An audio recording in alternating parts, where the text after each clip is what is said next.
കൊണ്ട് വഅദ കേൾക്കാമെന്നവരോട് പറയുകയാ, കണ്ണിന് നോമ്പ് വേണം ബാപ്പാ, കണ്ണിന് നോമ്പ് വേണം പെങ്ങള്, നാവിന് നോമ്പുണ്ട് മോള്, ചെവിക്ക് നോമ്പുണ്ട് മോള്, കൈക്ക് നോമ്പുണ്ട് മോള്, ശരീരത്തിന്റെ ഓരോ അവയവങ്ങൾക്കും നോമ്പുണ്ടാകണം.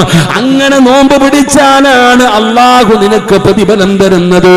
അല്ലാതെ നോമ്പ് പിടിച്ചുകൊണ്ട് ഹറാമ് കണ്ടാ, പടച്ചവനെ നോമ്പ് പിടിച്ചുകൊണ്ട് സിനിമ കാണുന്നവരുണ്ടല്ലോ, സീരിയൽ കാണുന്നവരുണ്ടല്ലോ, ഫേസ്ബുക്കിൽ കയറി ആവശ്യമില്ലാത്തത് കാണുന്നവരുണ്ടല്ലോ, ഹറാമ് കേൾക്കുന്നവരുണ്ടല്ലോ, ഹറാമ് പറയുന്നവരുണ്ടല്ലോ, യേശനി പറയുന്നവർ, പരദൂഷണം പറയുന്നവർ, പരിശുദ്ധമായ റമളാനായിട്ട് പോലും ഒരു മാറ്റവുമില്ലാത്തവർ നമ്മളുടെ ഇടയിലുണ്ടല്ലോ.